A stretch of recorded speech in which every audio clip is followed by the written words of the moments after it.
he'll be missed, but also off the field, he's got that presence, that confidence that, is infectious, right? Fortunately, we won't lose that. Our team, our locker room will rally and continue to do so, and Travis will be right here in Jacksonville rehabbing with us for the remainder. He's already back in town, and he'll be able to get with these guys in the meetings and learning, studying, and really diving into that as he goes through this process. I understand there's a lot of questions about if he'll, remain a two-way player and all those kind of things, guys. All of that is very premature.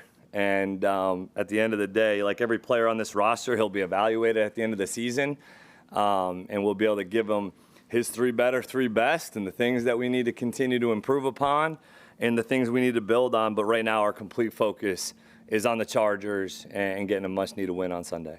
Hey, Liam, on Travis, you saw 7 games of him, the experiment.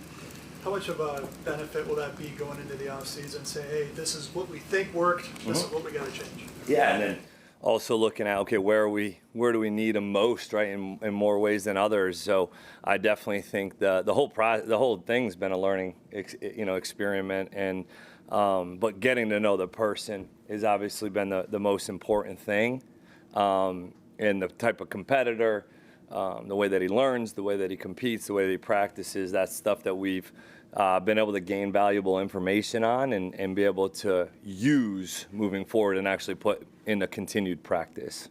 Do you still expect him to be your number 1 receiver and your number 1 cornerback at some point down the road? It's all that's very premature to answer at this point. You have a lot of confidence in the makeup, the person, the competitor, the athlete, the talent. Like I said, so many players have gone through minor setbacks for major comebacks, and that's been the complete message to him.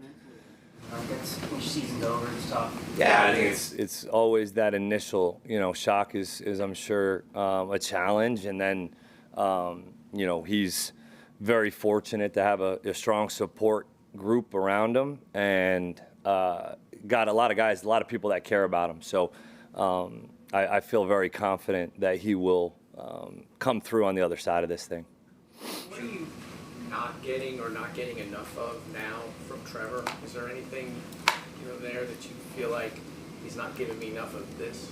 No, I think Trevor and I had a good conversation yesterday in terms of just hey man, cut it loose and let it rip. When we do have some of those opportunities, and hey man, we don't want to turn the ball over, right? We want to turn it over on defense and we want to keep it on offense, but we can't be thinking about that or trying to play to not make a mistake at all, right? And so the message for Trev in our conversation is to just go cut it loose, let it rip, and see what happens, right? You don't need to be Jordan, point guards, facilitators, distributors.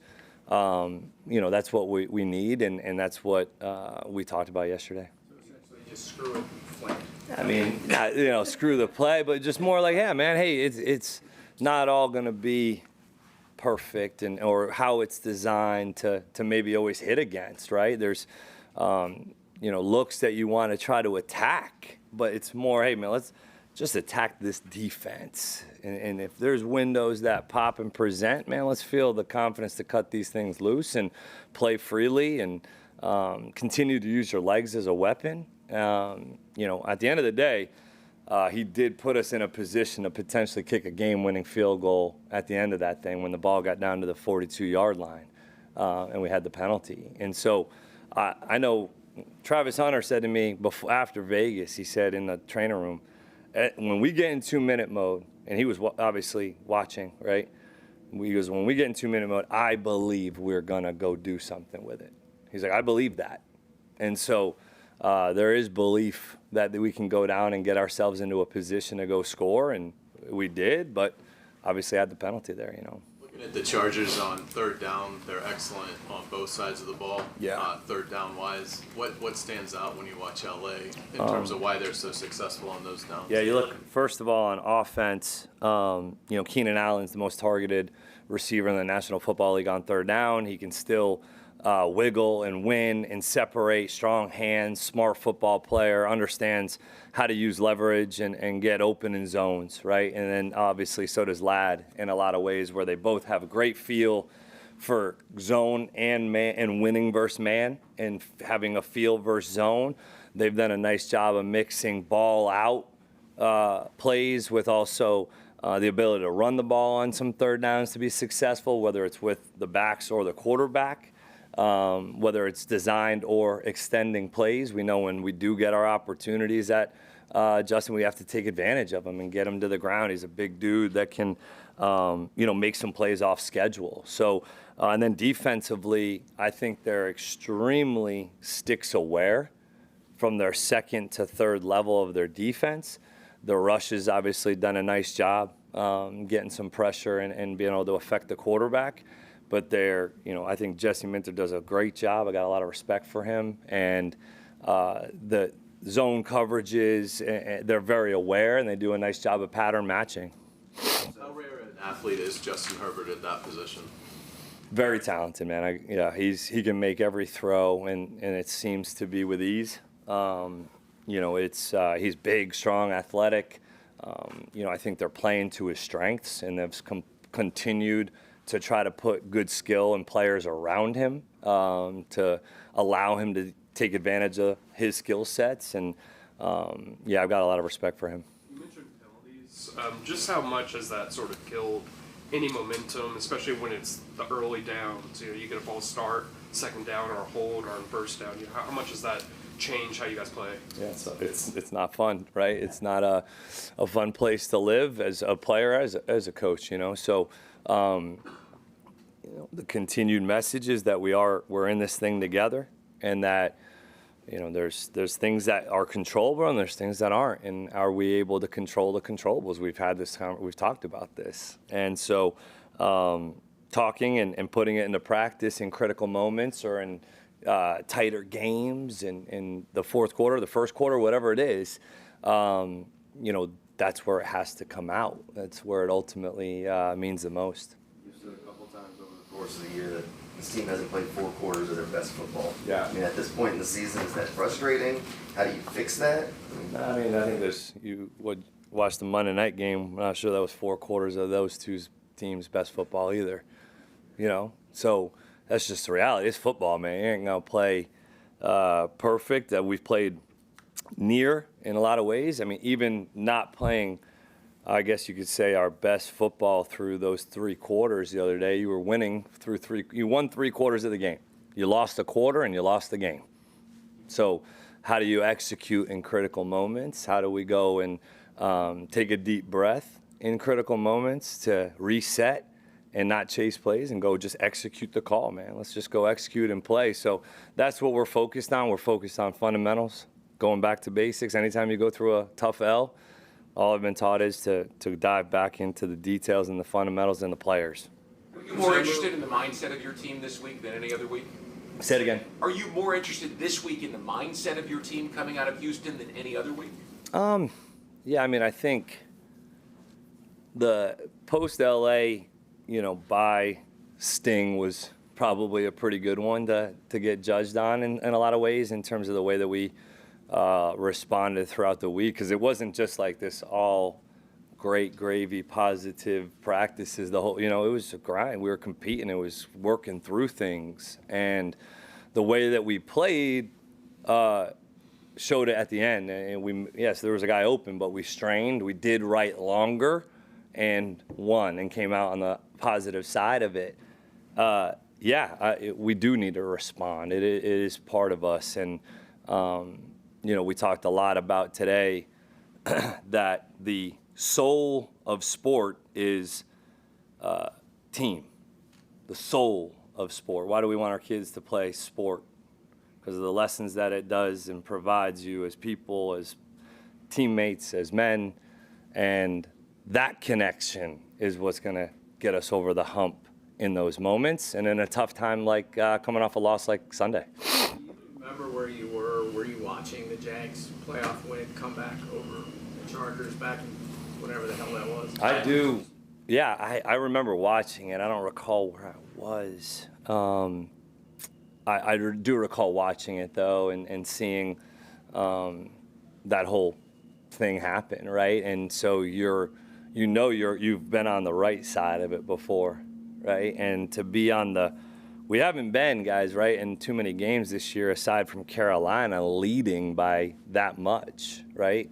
And my message to the team was part of learning and growing together as a team, as an organization, is we've got to learn from this. We have to learn from this. If we don't learn from this, well, what good is it at the end of the day? And in life, we learn from hard times, right? Like you actually have to look and say, okay, what do I need to confront so make sure that doesn't happen again? And that's kind of what we've been talking about is, you learn and you grow through hard times. What's your expectation for Brenton Strange this week, and what will he do when he finally gets back out there?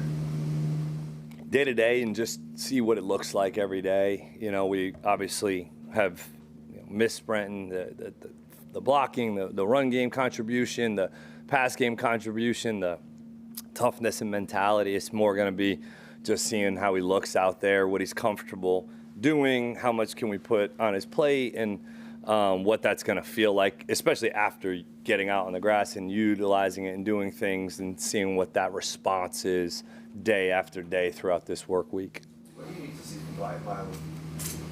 Yeah, I mean, Wyatt is obviously getting him back into it, coming off the injuries there, is trying to get him to feel like he's coming off the rock like he was more so in training camp, and having the confidence to be able to move powerfully at the line of scrimmage and at the second level adjustments, and being able to move and feel confident in those movements.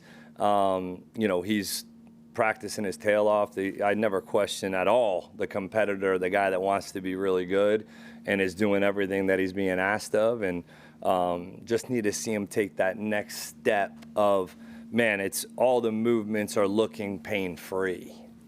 Is that Trevor's hesitancy to let it rip? Did that show up on tape or in conversation or both? No, just a couple plays. You know what I mean? Like, he made some really good throws too in that game, and also made some critical plays with his legs. There was just a few plays that ultimately, you want back. And what's causing this to not be executed is really just what it comes down to. And you always want your players to, man, like, who cares? If it's incomplete, it's incomplete. Who cares, dude? Just cut it loose, let it rip, and that's why you play. That's why you play. So that's more what the conversation was. Trevor's been sacked 5 more times in 3 of the last 4 games. How much of a concern is that for you, and how much is that limiting the offense from getting a rhythm? Yeah, I think it definitely puts you off schedule for sure. I mean, we knew going into that game that there was going to be some pressure, right? Like, that we weren't going to have a ton more than a hitch or two, right, in the game. And then we had to look at the route depth. Are we holding on to the ball too long?